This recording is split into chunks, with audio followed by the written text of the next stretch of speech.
Hi students, in the yesterday's class already we have seen the sexual reproduction in the flowering plants. So the flower is the main reproductive part of the plant. So already we have seen the different parts which are present in the flower. So that is the sepal, ovary, petals, filament, anther, stigma and style.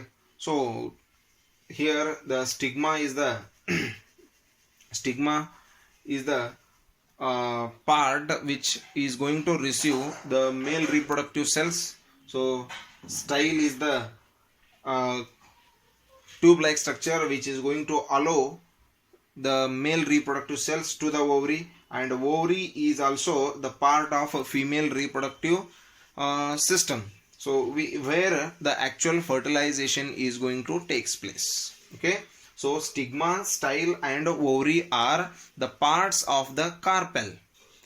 Okay, so stigma, style and ovary are the parts of the carpel, and again the anther and the filaments are the part of the male reproductive system, that is called the stamen. Okay, so regarding this one already we have seen in detail about this picture in the yesterday's class. So let us move towards the next portion of this sexual reproduction in the flowering plants. So these are actual the parts which we can see in the flowers. So how the fertilization, how the fruits are going to form, so that now we will discuss. So here actually the process of pollination is going to take place. What? The pollination. So pollination means here the transfer of the male gametes of the flower to the female reproductive system. So the male reproductive cells are going to transfer into the female reproductive system. So that is nothing but the pollination. So here pollen grains are present in the anther. Okay, so those are the reproductive units or the cells. So those are present in the swollen part of the stamen, that is in the anther. So those are going to transfer into the stigma. So that is by air, or it may be by the insects, or maybe by the butterflies. Okay, so here the main butterflies or the insects or the honeybees are going to play a very important role in the transformation of the male gametes towards the female reproductive system. So in that one, to attract the insects, already we know that this attractive colors of the petals as well as the fragrance or the scented part which is present in the petals, that will attract the insects. So for the attraction of these things or insects towards them for the pollination, so the flowers are going to produce the scent or the fragrance.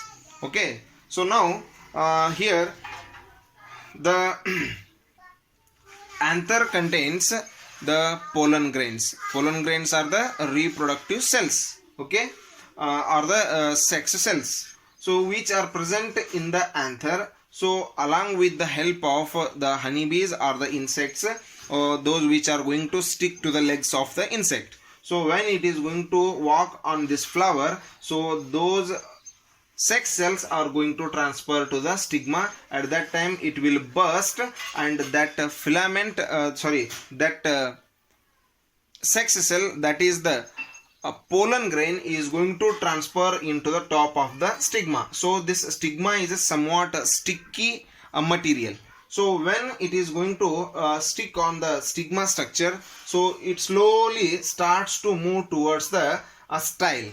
So that pollen grain is going to start towards the style. So like that only it will start to move towards the ovary. So here when the pollen grain come and join the ovary along with the female reproductive cells, at that time they will fuse together. The male and female gametes will fuse together. So the process of fertilization will takes place. Okay, so here we have seen that the transfer of the male sex cells to the female reproductive system, that is called we call that one as the pollination. So here in the pollination there are two types.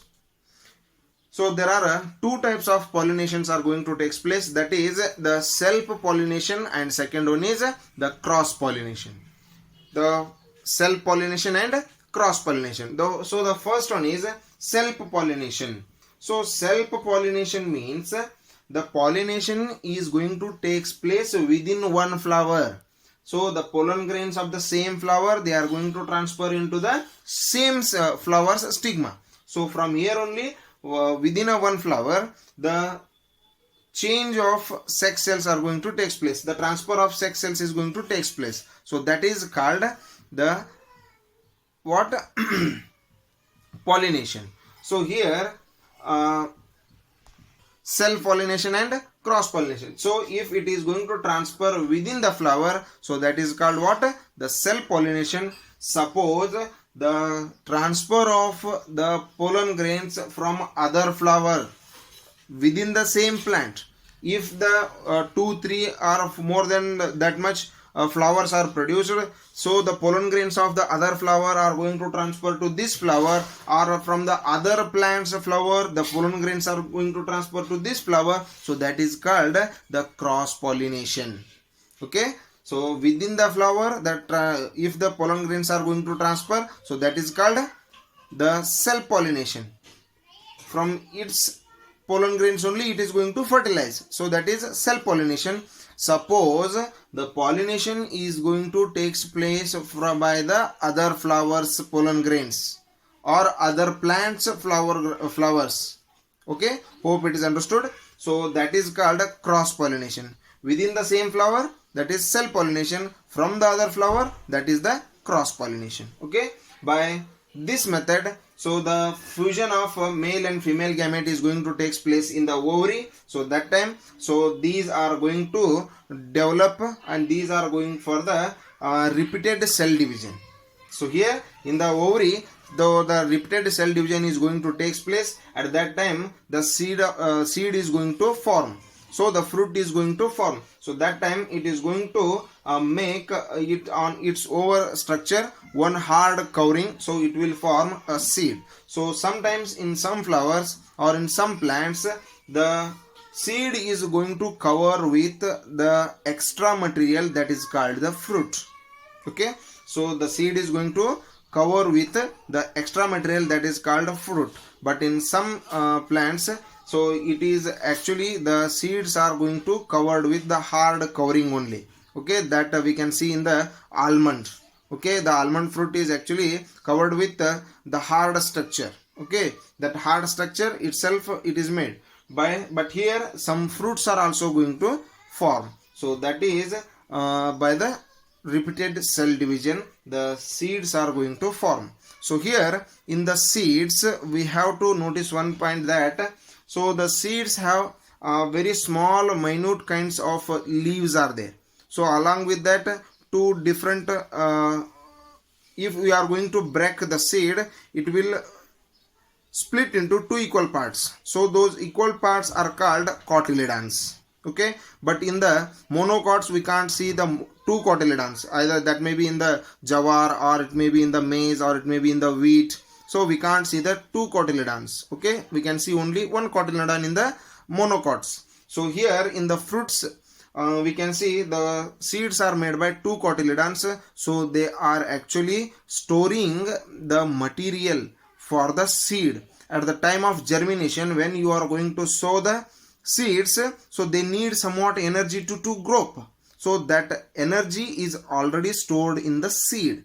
Whatever energy required for the growth of the seed, for the to when the seed is going to convert into the plant, at that time that stored energy of that cotyledon will be utilized. So when the seed is going to develop into a plant, at that time, so that baby plant's shoot which is going to develop into the shoot which is present inside the seed, so that is called the plumule. Okay, so that is called the plumule. And the part which is going to develop into the root, so that is called radicle. So from the baby plant, the part which is going to develop as a shoot, that is called what? Plumule, and which is going to develop as a root, that is called radicle. And the two parts, when the dicot seed is going to grow up, when it germinates and when it provides when it produces the roots will penetrate inside the soil and the shoot will come upside. So along with the leaf, so the the two different structures which are already present in the seed, they will come upside. So those are called the cotyledons. Okay, so like this the process of germination is going to take place, the process of formation of seeds is going to take place, and as well as the fruits, the seeds which are going to develop as a plants also going to take place. So if you have any doubts regarding this one, you can send the messages. Hope it is clear. Okay, so if you have any doubts, you can send the message to the WhatsApp number. So don't hesitate to ask the questions. You can definitely, you will allow to ask the questions. Okay, thank you and have a nice day.